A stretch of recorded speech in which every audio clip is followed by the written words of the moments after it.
Si j'entends tout autour de moi, Hello Lolita, moi Lolita.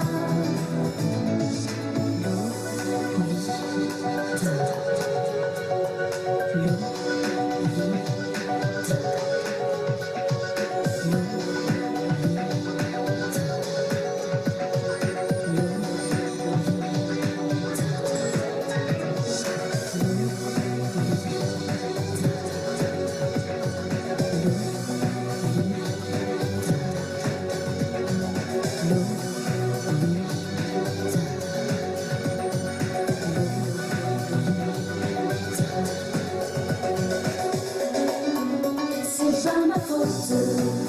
Et quand je donne ma langue au chat, je vois les autres. Tout presse, je dis sur moi, c'est pas ma faute à moi. Si j'entends tout autour de moi, Hello Lolita, moi Lolita. C'est pas ma faute. Et quand je donne ma langue au chat, je vois les autres. Tout presse, je dis sur moi, c'est pas ma faute à moi. Si j'entends tout autour de moi, Hello Lolita, moi Lolita. C'est pas ma faute. Et quand je donne ma langue au chat, je vois les autres. Tout passe, je dis sur moi, c'est pas ma faute à moi. Si j'entends tout autour de moi, Hello Lolita, moi Lolita. C'est pas ma faute. Et quand je donne ma langue au chat, je vois les autres. Tout passe, je dis sur moi, c'est pas ma faute à moi. Si j'entends tout autour de moi, Hello Lolita, moi Lolita.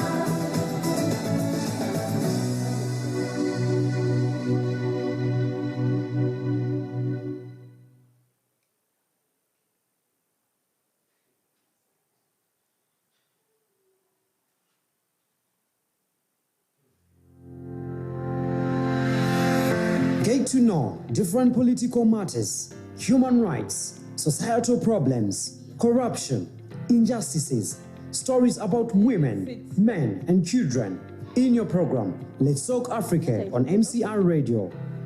This is Let's Talk Africa with Diana Juicy Do you have any Kansima. challenges as a country in Africa? Get to tune in to Let's Talk Africa. Do you know why many Africans leave their countries? MCI Radio, as we explore solutions. All this is coming next, right here on Let's Talk Africa. The Inter-University Media Challenge 2021 is here. This is an annual event which brings together students of journalism and media to compete and showcase talent in news gathering, production, and presentation, at the same time learning from the expert trainers and journalists from the media industry. Be the next celebrated journalist in the country, like many that have gone through our practical and experiential trainings. Kayonga Paul, NBS. Mordecai Mulisa, MBS.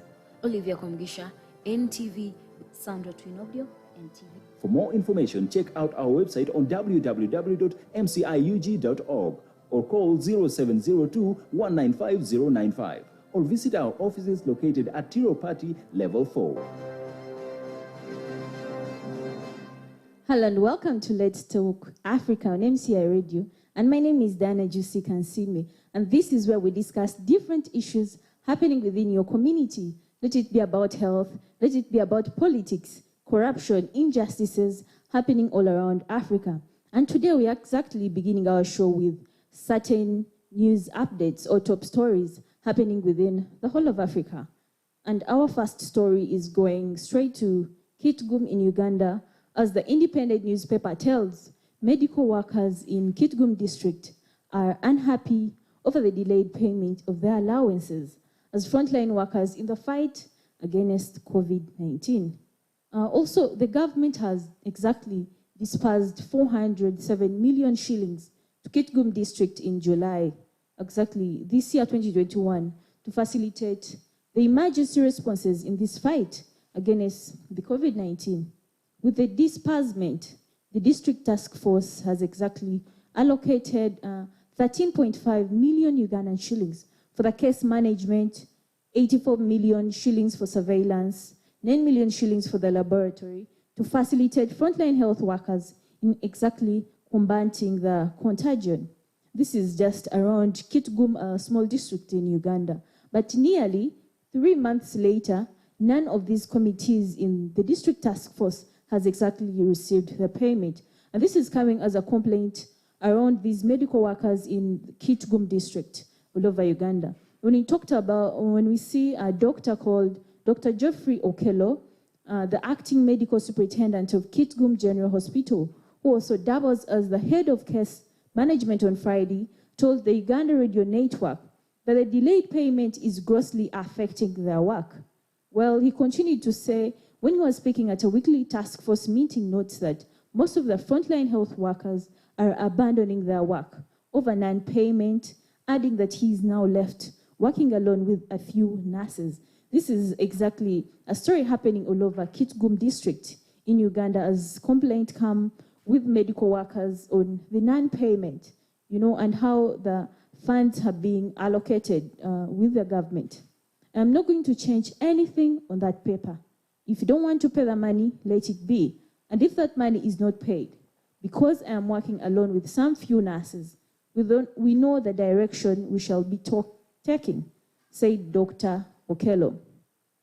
This is just with a case management committee where other communities in the district task force have also raised similar complaints of not having their budget requisitions approved. We see Simon Knox Okongo, also the district surveillance focal point officer, also notes that the surveillance activities are being affected by a lack of facilitation, despite the money being readily available in the district. Well, this stands out, I think, to the government of Uganda. Why are these people not being paid after doing a lot of work? The government say they were able to give these, to allocate a lot of funds for different sectors in the health committee within this district or a hospital in Kitgum district. But then this takes it back to why aren't these doctors, why aren't these other workers also doing their work perfectly? This is a story in Uganda. However, Okongo says a requisition he sent to the district finance department was turned down over allegations that it had members whose job titles were unknown and are suspected to be ghosts. Okay. Well, continuing with this story, the Kitgum District Chief Administrative Officer Martin Jakan Woto told the task force members that names of volunteers submitted by the surveillance committee was unclear and thus couldn't be approved for payment. He says the names were submitted without titles and thus would generate queries during the auditing. Well, this is a big story that's happening all over Uganda about nurses, doctors complaining of the payment after doing this whole work after the whole pandemic of COVID-19 affecting Uganda. Well, continuing with another story, we see Nigerian kidnappers free 10 more students after collecting ransom. I think all of you try to remember this story of how quite a number of 100 students from a high school were kidnapped, I think something like that, were kidnapped and taken away. And then we are trying to see how far does this story go to. We see gunmen who kidnapped more than 100 students from a high school in northwestern Nigeria months ago have released 10 more of the hostages, but 21 others still remain in captivity. This story is just was written by the DW African News, and this is what actually they talk about. We see bandits in northern Nigeria released 10 more students kidnapped 2 months ago from a Baptist school. Another 21 still remain in captivity, despite a pledge to release all hostages, local officials said on the Sunday. Continuing with this story, the students were set free after the gunmen collected days prior to the release, said Reverend John Hayab.